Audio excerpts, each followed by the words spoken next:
the most infamous creepypasta to ever grace the internet, spawning endless drama, convoluted reboots and spin-offs, a bizarre fanbase, and multiple mysteries that would engross the entire internet. This is Jeff the Killer.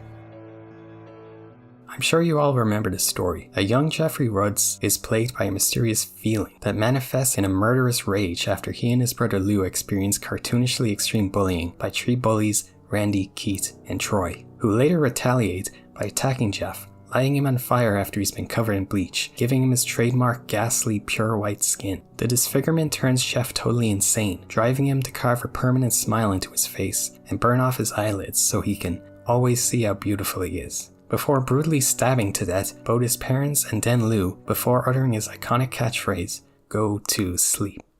Wait, that's it? Yeah, in retrospect it's a pretty funny story. It's clearly written by a teenager, likely 13, the same age as Jeff, and it shows little regard for logic, with Jeff inexplicably seeming to have superhuman strength, killing Randy by punching him in the heart like he's Homelander or some shit. When his brother Lou gets blamed for Jeff's initial attack, he's sent directly to prison by a police officer without any evidence or trial. Jeff's bullies somehow own several firearms, and they have a John Wick style shootout with Jeff in front of countless adult attendees at a child's birthday party. But beyond plot holes, the story does basically nothing to establish its characters. Jeff himself apparently has a strange feeling that makes him feel like he has to brutally attack and kill people, and characters speak and act insanely bizarre at times, like the scene when Jeff's mom sees him carving a smile into his face and her immediate reaction is to be like, "Honey, get the gun." Go anywhere on the internet and you'll find people laughing at the original creepypasta, and yeah, it's pretty easy to do so. But this story did have a huge impact on readers, including myself all the way back in 2011, and it's not without merit. For one, the image of Jeff which accompanies this story is legitimately creepy, especially for the time, and even today I'd still say it's pretty effective, even if its overexposure and the quality of the story it's attached to has diminished that considerably. The story's setup introducing Jeff as some sort of mysterious cryptid-like serial killer from the perspective of a news article was a unique and captivating hook, and a creepypasta being more down-to-earth without any overtly supernatural elements, trying to be more of an origin story for a regular-ass slasher serial killer, definitely helped it stand out within the creepypasta niche. And you can't deny that it's an insanely fun read, even if it's in the so bad it's good kind of way. Above all, I think the story exploded to the popularity it did because of how it catered to younger readers. Jeff the Killer has somewhat of a self-insert power fantasy angle. Despite his one-dimensional character, the idea of an angsty teenager that's whining about being dragged to a kid's birthday party, in between overpowering and taking revenge on his bullies like some kind of juvenile anti-hero, clearly appealed to the young adult demographic that was already invading the creepypasta community. Jeff is a lot easier to latch onto and understand for younger readers, as opposed to something like Baraska or 1999 would be. Jeff the Killer brought with it, frankly, ludicrous amounts of drama right from the start. To begin with, that story we just went over, what I and pretty much everyone call the original, is not actually the first Jeff the Killer story. Nope, evidence quickly surfaced that the story was actually plagiarized from a creator named Seswar, who uploaded a video explaining Jeff's original backstory years before the infamous pasta. It's presented in this very nostalgic Windows Movie Maker format, and in this version Jeff is already a serial killer before his disfigurement, and gets his injuries by walking into the bathroom holding a container of acid and slipping on a bar of soap. This Seswar guy also claimed to have been the one to create the iconic Jeff image as well, claiming it was an edited photo of him wearing a latex mask. But that was just a straight up lie, with appearances of the image being found years before he claimed to have made it.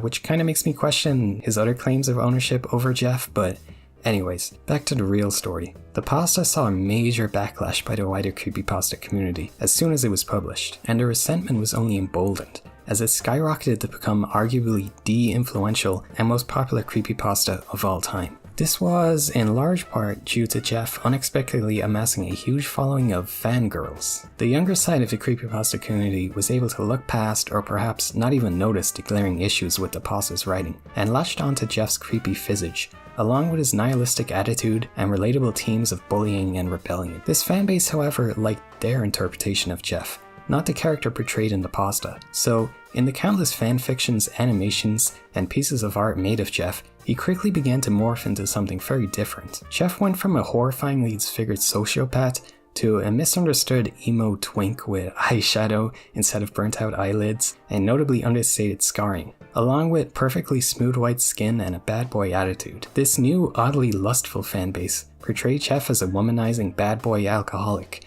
who swore like a sailor and had a sensitive, sympathetic side hidden underneath his murderous tendencies. Obviously, different artists had different interpretations of Jeff, but this version is overwhelmingly the one represented in later fan works. And some of these new fans who became attached to Jeff decided they wanted to expand upon a simplistic world presented in the original pasta. Much in the way Slenderman's mythos was built by dozens of independent artists inspired by the original Something Awful thread, Jeff's story was continued in several hugely popular fan-made creepypastas, with amateur writers introducing their own characters and lore to the Jeff the Killer universe. Okay, so there's a frankly absurd amount of spin-offs, unofficial sequels, and romantic works of the OG Jeff story, but for this video we're just going to focus on the most popular of them that are generally considered canon.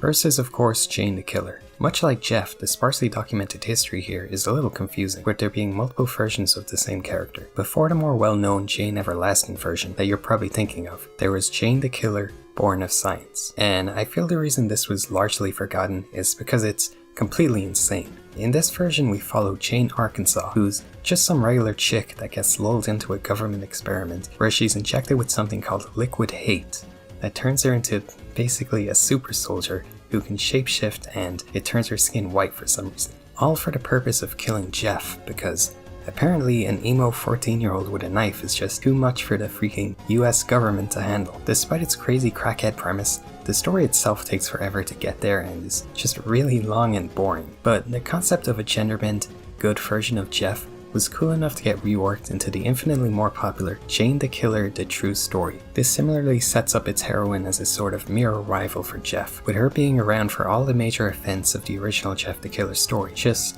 conveniently slightly off screen. The first half is really boring, to be honest. It's pretty much just a retelling of the original story, but from Jane's perspective, with her offering some really dry play-by-play commentary and not affecting anything. But it picks up after she witnesses Jeff's fight at the birthday party, with Jane actually being the one to save Jeff by running over with a fire extinguisher while he's burning to death. Oh wait, no, actually, seeing Jeff on fire freaks her out so much she faints and then somehow manages to smash her head on the extinguisher she brought and gets sent to the same hospital as Jeff. Like, how do you mess up that bad? Actually, she faints like 3 separate times in this story. It happens again when she sees Jeff's burned face after he's discharged, and a 3rd time near the end after he murders everyone, including Jane's parents in this version. This pasta has a really bad habit of having the story just sort of happen around Jane. She's quite a dull, passive protagonist, just being a bystander for everything. The only time she does something, she knocks herself out trying to help Jeff. There's also some kind of weird, maybe kind of romance subplot going on, with her friend group teasing her, saying she only saved Jeff because she had a crush on him, and Jane always denies it while blushing like an anime character. This doesn't lead anywhere, and it's really out of place tone-wise. Alright, I'm crapping on this one a lot, but I do really like how her encounter with Jeff is portrayed. When I woke up, I was at the dining room table. My knife was gone and I looked up and I saw people sitting at the table. It's my parents, Jeff's parents, his brother Lou, they were all dead. With smiles carved into their faces. Huge red cavities on their chest. The smell was unbearable. It was the smell of death. Sure, it's pretty edgy, but it's decently effective imagery, at least to the same level as the pasta it's a spin-off of. Anyway, after Jeff captures Jane, he says he wants to make her beautiful like he is, so he carves the Joker smile into her face and sets her on fire using bleach and alcohol. Only Jeff screws this up somehow and she just ends up having normal burnt skin. So the story concludes with her in the hospital receiving a package from Jeff as an apology for messing up her transformation, containing a white mask emulating Jeff's face, a knife, and a flower. So Jane sets out swearing to exact revenge on Jeff, taking the nickname Jane Everlasting because, and I quote, "For I want the only thing to be more everlasting for Jeff than his madness, to be his death." Yeah, I know I was pretty harsh on this, but really I do have to commend the story for how well it matches the feeling of the OG pasta. From the insane out of left field violence paired with Disney Channel dialogue, even down to grammatical errors. This has it all, with Jeff's character in particular being really one-to-one with the OG story, which is very appreciated with how much later spin-offs will stray from it. And I do like the whole concept of a good version of Jeff hunting him down with her catchphrase being "don't go to sleep." he won't wake up. It's really a perfect sequel, to the point you could believe it was written by the same author. And of course, someone would eventually write a pasta where we get to see their epic fight. Jane the Killer versus Jeff the Killer. Much like Jane, there are multiple versions of this story, only the original legitimately seems to be like lost media. I could not find it anywhere, and it was nuked from creepypasta.net for reasons we'll get into later. But by far the most popular version is a rewrite by Mr. Creepypasta. It attempts to be an epic cinematic crossover, and is pure cringe kino. The Jane featured here is the better known Jane Everlasting version, but it does take the shape-shifting powers from the original, recontextualizing them as a deal with the devil she made. Okay. And this also displays the contemporary fanon version of Jeff most people think of. This version of Jeff is 10 years removed from his original murders, and he's much more anime, with lots of snarky one-liners. You missed my throat. My face has plenty of holes in it as it is. Poor Jane the murderer. Parents are dead and she's going to bitch and whine. Your little knife. Fuck you! So yeah, this version is really awesome, to be honest. It has the same unabashed cringe and insane structure that makes the others so enjoyable. The story opens with Jeff returning to his abandoned family home, where he runs into Lou, who's actually alive, and says that he's forgiven Jeff. Later we see Jeff at a dive bar, where he's propositioned by a hooker that is actually Jane using her shape-shifting powers, and they actually sleep together. But wait, it was all a ploy so she could drug Jeff and capture him. I don't see why she couldn't have just done that before they did the deed, but okay. There's more stuff going on with Jeff murdering a babysitter and some cops that are investigating him, but it's ultimately inconsequential. We're all here to see the fight, and it does deliver. The story climaxes with Jane having Jeff tied to a chair, revealing to him that the visions of his family and the Lou he met earlier, as well as the hooker he slept with, were all Jane, and she goes to slash Jeff tied to a chair, but he manages to break free, and the two of them have an extended knife fight, setting the house ablaze, and it ends with Jeff's family actually appearing as ghosts, for real this time, and then they all attack and kill Jeff. The story flashes forward to a morgue with both their bodies, only Jeff's eyes open at the end, so I guess he survived. But Jane actually did die for real. Not from Jeff, but from childbirth. Yes, from Jeff's kid. Holy moly. Alright, this is definitely the most out there of these, but if you ignore the whole Jane masquerading as a prostitute and having Jeff's kid thing, the story is really fun. Yeah, its plot's all over the place. Like, Jane could have captured Jeff like 5 separate times, and when she finally does, she like totally screws it up. But the whole schlocky camp angle fits the characters super well. It's a really fun read, and I'll say it's definitely a story that keeps you on your toes with all the insane twists it has. I know I'm kind of spoiling these, but they're only quick summaries, so if you find it interesting, you should definitely check out the official reading on Mr. Creepypasta's channel, as it's pretty well put together with tons of guest voice actors. And man, I just love Jeff's characterization in it. Black eyes, that little smoke and mirrors trick. You don't do what I do without seeing some shit, lady. Demons, monsters, tall motherfuckers in the woods. Oh yeah, Jeff's stories also tend to tie in with the Slender Man sometimes. Jeff the Killer versus Slender Man. So some stories make Jeff one of Slender Man's proxies.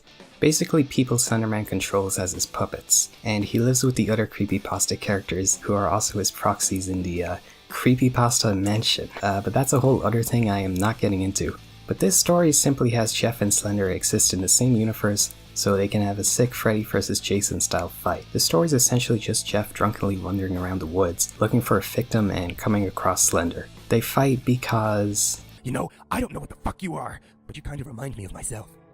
You've got a nice white face, but all you're missing is a smile. The battle goes on for ages, with Slender using his tentacles and teleporting around, as Jeff jumps around the woods slashing and stabbing him like an anime character, dropping some cold one-liners. Is that the best you've got, Sunday? I've taken worse beatings from my father's belt than your weak twig arms. And he even chops off one of Slenderman's arms. The fight reaches its climax as Jeff lights the forest on fire and ends up being thrown and impaled on a tree branch by Slender as he slips away, left to burn along with the forest. Although there is a short epilogue with a couple exploring the forest and coming across Jeff, who's totally fine besides a few extra burns, and then he kills him. There's very little story to analyze here, it's just pure fan service, but it's an enjoyable read. So those are the 3 most popular spin-off stories.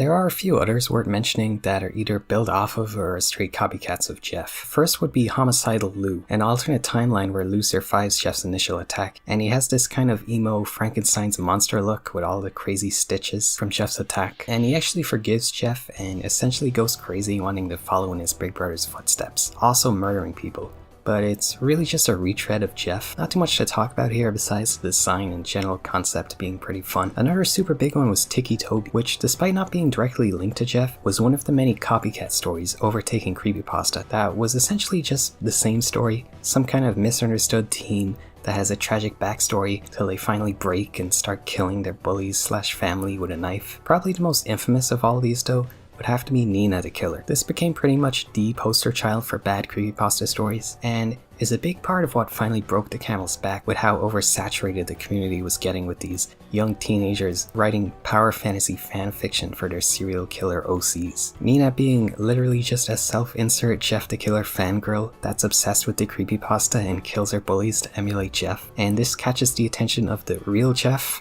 with the two of them basically becoming like boyfriend-girlfriend.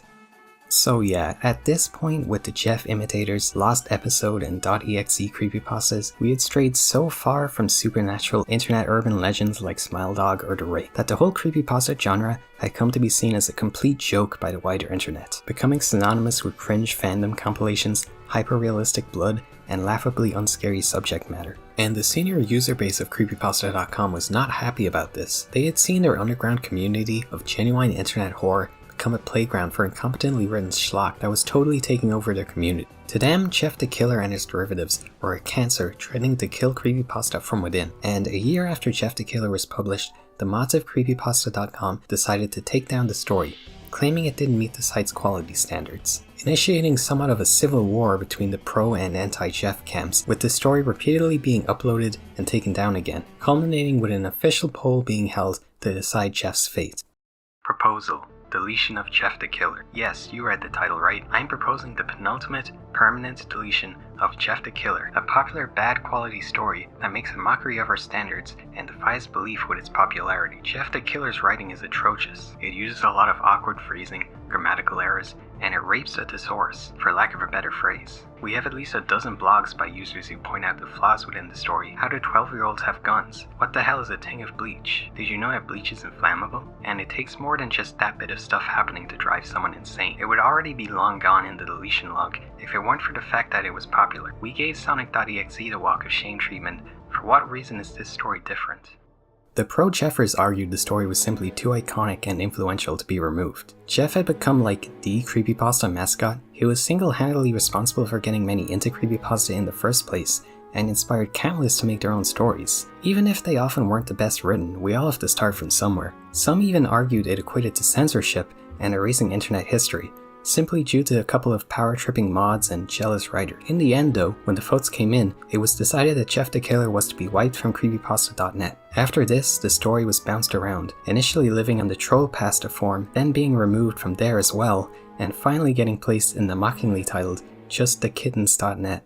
Essentially a containment zone for all the cringe Jeff spin-offs. But after Creepypasta.net deleted the original Jeff story, a compromise was reached where a contest was to be held to create the official rewrite for the story that met the site's quality standards. The contest had strict rules to keep the pasta recognizable as Jeff the Killer, keeping the characters, length, and general plot beats the same. Even within those strict limitations, there were several pretty good reimaginings written. Only one could come out on top though, and what was chosen to be the official replacement was Ben N.K's reimagining, simply titled Jeff the Killer 2015. It was published and met, at least initially, with overwhelming praise from the community. Ben N.K's version sticks very close to the original story, making everything flow much better, and it removes any glaring logical errors.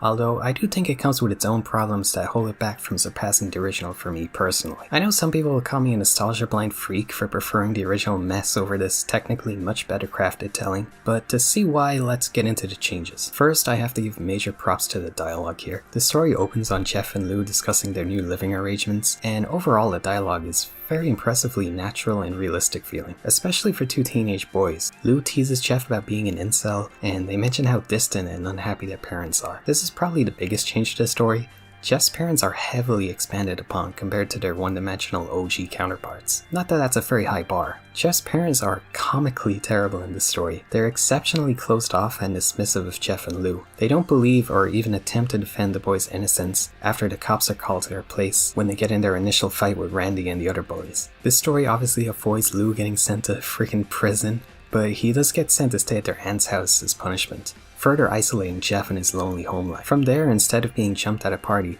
Jeff's mom forces him to hang out at Randy's house to make up, as in this continuity, Randy is the son of the wealthiest man in town, who Jeff's dad works under. This quickly spirals into the three bullies holding Jeff at gunpoint with a flare gun so they can get their payback for him kicking their asses early. And the flare gun is accidentally discharged, burning Jeff's face as in the original. In this version though, Jeff doesn't end up with his iconic white visage, but rather he has a realistic, severe burning to half his face, leaving one of his eyes a milky white void. It's a much more disgusting description, if a tad more generic. Funnily enough, in its attempt to avoid Heath Ledger Joker comparisons, it ends up coming across as a knockoff of another Batman villain, heavily resembling Harvey Dent's Two-Face from the same movie. And even after this, Jeff's parents still only care about themselves, believing Randy's BS story of Jeff playing with the gun and shooting himself, and they're more so worried they'll lose social standing after the incident and have to spend time homeschooling Jeff. The ending's handled really well, honestly. At the risk of sounding like a psycho, the finale with Jeff murdering his parents is really awesome, especially with how hateable they're made in this version, and I love in the Mr. Creepypasta reading when Jeff's unofficial theme song kicks in. It's pretty hype.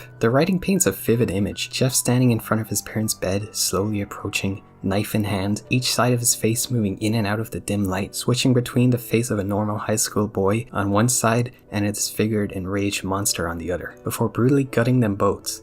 Although the whole go to sleep catchphrase is kinda awkwardly shoved in here. It's also a nice change to not have Jeff murder Lou, as especially in this interpretation it really doesn't have any justification. So when it comes to the problems with this version, there's really three big factors holding it back for me. First off would be the characterization of Jeff himself. The whole feeling that drives him to kill is just as vague and out of nowhere as in the original, even if it's dressed up in fancier prose. This version constantly refers to his bloodlust as a tasty syrup that Jeff just can't resist. And I'm sorry, but it just sounds really stupid and kinda takes me out of it, especially with the dead serious approach the story takes. I also feel similarly to how Jeff's parents are handled. They're presented as completely irredeemable assholes with every sentence they speak, being either totally neglectful or straight up antagonistic to Jeff and Lou at every turn. They put their own social standing in the new town above their own kids' well-being, and sure there could be parents like that in real life, but especially with how they show zero sympathy and even like annoyance after Jeff's disfigurements is just ridiculously evil to the point of being as heavy-handed and unnatural as the original. And that leads to the final and biggest criticism, and that's that this story feels like it wants you to like Jeff, or at least sympathize with him. Every turn of this story presents the world and Jeff's own parents as cruel and unfair as possible towards him to justify his murder spree at the end, and it frames Jeff like a righteous vigilante rather than an insane murderer. I don't think it's good to make a serial killer sympathetic in the first place, and it displays a similar misunderstanding to the original story's appeal as the quote-unquote cringe fanbase that caused this whole deletion rewrite debacle in the first place. In the end, this version's technically better written in every way, but just isn't as entertaining or unique as the original. And I don't feel the sympathy the story's trying to force on me for a character that would do something as terrible as what Jeff does. Now I know I was really harsh there, but this is actually only a small part of Ben N.K's reimagining of the Jeff the Killer world, as there are actually several direct sequels to this reboot. The sequels are free to do their own thing, and are a big improvement in my opinion. They add up to a combined 10+ hour read time, and take a very unique and interesting angle on the world. Jeff himself is barely in these stories, and instead we focus and expand upon the living cast many years later, with Lou writing a book exposing the corruption in the police force's handling of the Jeff case due to Randy's father's high up position in the town, as well as establishing what's essentially a cult that sees Jeff as a figure of rebellion against their unfair society, resulting in a string of copycat killers and naturally introducing fan-favorite characters from the Jeff the Killer lore, like Jane the Killer and the infamous Nina the Killer, with their own vastly improved reimaginings. I personally haven't had the time to get through all of it, but if that interests you, it's pretty cool stuff. It's a solid crime thriller epic. Although the original Jeff the Killer story is pretty much universally maligned nowadays, I do think people still hold a little bit of nostalgia for it, particularly for the image of Jeff. You know, it's so weird and uncanny looking.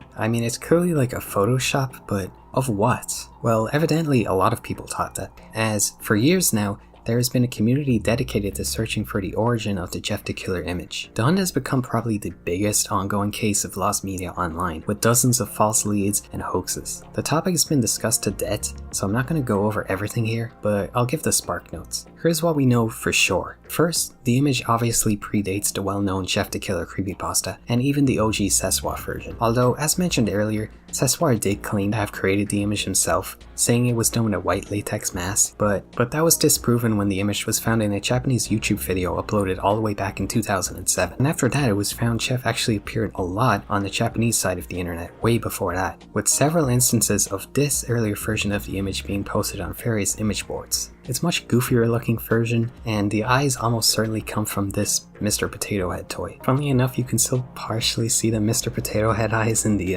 famous version that we know. So yeah, it seems Jeff came from the Japanese internet, maybe 2chan, but really there's no major leads right now. AI has resulted in even more hoaxes, and even after Mudahar and Scare Theater put up a combined $11,000 bounty, it still seems unlikely the original will be found anytime soon. But if the lost media community can find the original location of the backrooms, and even everyone knows that in an obscure Korn movie, really anything's possible. You know, I wonder if part of what drives so many to want to find the original image is the memory of how terrifying Jeff was to us as kids. That raw terror from seeing something as simple as a bad Photoshop image paired with a really amateur written horror story becomes really rare as you get older. It's something a lot of people want to relive, and some talented writers decided to take that task upon themselves by doing a full-on reimagining of Jeff the Killer, trying to recapture the feeling of the original story, creating a new Jeff that would even scare the adult users who now held nostalgia for the old story. Let's start off with the rewrite by horror YouTuber Pastara. Pastara reimagines Jeff as a more pathetic and even sympathetic figure. In this version, he's college age, and he's already had his burn injuries before anything bad happens. Coming from a freak fire at his family home, he has a weak, dorky, almost childlike voice that does a lot in making him creepy. Shh. It'll be alright, Lou. When you next wake up, we're gonna see Mom and Dad again. Just go to sleep. This iteration of the tale has a unique retrospective framing. The first half follows the classic rough-hardened cop with an unprofessionally enthusiastic rookie, cracking the case of a mysterious, disfigured man in a white hoodie who's been attacking and murdering random civilians in the city. We hear interviews recounting 3 different tales where Jeff approaches random people, seeming to think that they're Lou, only to be enraged and attack them when they don't recognize him. It makes it seem like Jeff is more of a mentally broken man, simply looking for his brother, rather than a malicious, indiscriminate killer. The sympathy angle is kept up till the halfway point where the officers interview Lou at his home, and he gives the full rundown on Jeff's origin. Here we see the retake of the original story. In this version, Jeff is bullied by the 3 guys over his appearance, as we're shown his burns are something he's really self-conscious of. It fits really cleanly and justifies the bullying without needless exposition. It also reframes Jeff's first kill as self-defense, with Randy's death by the hands of Jeff being merely an allegation. Assuming how you don't already know how it goes, you could believe Jeff is merely misunderstood, and all the suffering he endures is purely to blame by the fire that was totally out of his control. But that all changes when near the end, Lou reveals Jeff was the one who set the fire in the first place. It wasn't the bullies. It wasn't our dad. It wasn't the fire. It was Jeff. It was always Jeff. Actually, key no line. Just as the reader was fooled into sympathizing with Jeff, he also tricked his family into seeing him as a victim, all the while he was plotting to finish his family for good out of some twisted perversion of love. And there's cohesion in the reason he continues to kill others is the same motivation from before the story began, wanting to finish Lou off for good, or then offing himself so his family can reunite in the afterlife. Pretty cool. You know, everything just cleanly links together in this version, from his burnt out eyelids having fucked his vision to the point where those he kills are people he mistakes as Lou, and I also enjoy Lou being positioned as a hero in this version, giving you someone to root for in the latter half of the story. It seems like a simple thing, and it is, but this makes you realize how lacking the original story was in that aspect, and it really fleshes the whole thing out. The story concludes after Lou tells the cops Jeff's story. Now with the full context of his depravity, we finally see the 2 meet after they leave, with Jeff raiding in Lou's closet, and the story fully concludes with the 2 getting into an understated skirmish, ending with both of them about to plunge a knife and box cutter respectively into each other's throats, ending on a cliffhanger. So yeah man, really cool and refreshing take after everything else we went over. It seems people are very positive on this one too, and it's definitely the best written story we've gone over so far. Although I think the whole cops interviewing people, which takes up like the whole first half of this already really long pasta, could have been cut down, as after the first one you kinda get the point, and I really don't think any of these characters besides Jeff and Lou are particularly engaging or fleshed out enough, especially for how long we spend with the cops that have ultimately no impact on the story. This Jeff is pretty creepy, although that starts to fade for me with how much screen time he's given throughout this thing. A little more strength would have gone a long way, again by cutting down all those interviews or at least keeping him more mysterious in the first ones. Overall, I'd say it's a great horror thriller story with awesome narration as well, but I think it strays a bit too far, especially tone-wise, to be the perfect Jeff the Killer story. The Morg Files rewrite. I'll say it right now, we're finishing with my favorite thing to come from the Jeffyverse. The Morg Files is an ongoing horror anthology series on the David Near YouTube channel, essentially being a creepypasta cinematic universe where everyone from Slenderman to Mr. Whitemouth and yes, Jeff the Killer inhabit one weird-ass town by the name of Forest Lawn. The second episode is a very creatively liberated retelling of the original pasta. It runs for almost 2 hours and manages to find a balance between the realism of the other reboots while still keeping the excessive gore, campy tone, and even being genuinely pretty unnerving at times. It utilizes its excessive runtime to really build Jeff up, so that by the time the night of murder comes, although we never fully grasp what's going on in his head, the violence feels earned, and works great as a satisfying conclusion to a time with such a twisted and intimidating reimagining of the creepypasta icon. This goes for a more cinematic presentation, foregoing a narrator for the audio drama format. It actually does a lot for the immersion of the whole experience, with some great voice acting and stomach-churning sound effects. Although it does end up with your ears being assaulted by a lot of Jeff grunting.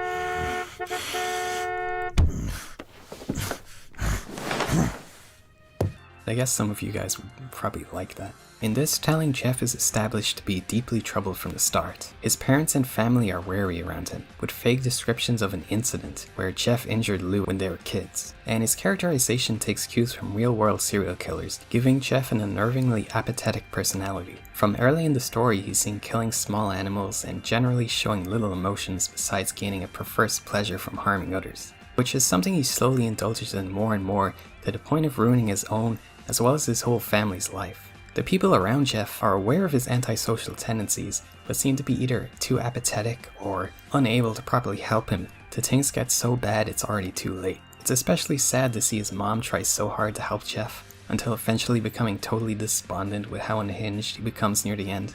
I appreciate how Jeff's disfigurement is handled in this telling too. This Jeff has albinism, giving a logical reason for his pale skin, and as for the scars, Jeff has multiple run-ins with a gang in the town due to his own hubris, eventually meeting one particularly rough goon with the same perverse joy for cruelty as Jeff has, resulting in him carving a Glasgow smile into Jeff's face, just like he himself has, before setting him on fire to get rid of evidence. Obviously, Jeff survives, and he ends up in a hospital like normal, with this being the event to finally send him completely over the edge.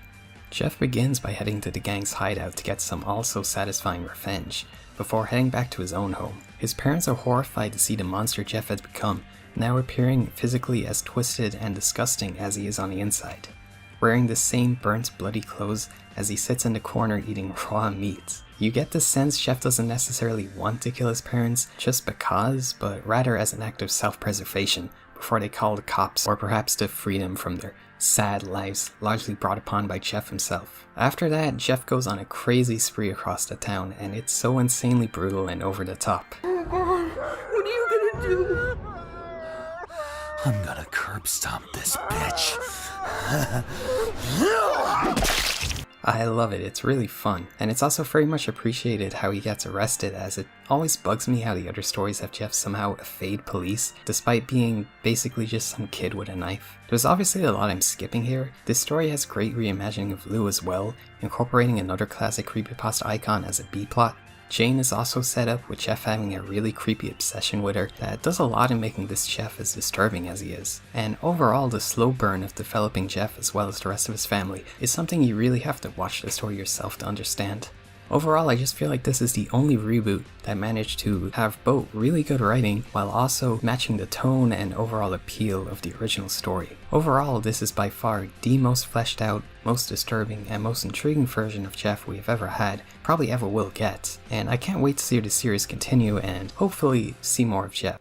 Some will say that it's dumb to still care about Jeff the Killer. I mean, after all, it's essentially just a very poorly written slasher story, and its cultural peak was over a decade ago. But to me, he represents a more simple, innocent time online, when the internet was mysterious, scary, and exciting. And making this video, revisiting all the awesome fan art, animations, and ridiculously ambitious rewrites and spin-offs. Really awesome, and even inspiring to see something so simple spawn all this great creativity. I know I made some jokes, and I was critical of a lot of the stories we went over, but I honestly adored all this stuff. Whether you're writing self-insert fanfiction or creating your own gruesome stories using Jeff, I think it's awesome to see people still care about this little amateur story from so long ago. And seeing Jeff and Creepypasta in general regaining popularity recently really makes me excited to see all the great art that's still to come from the community.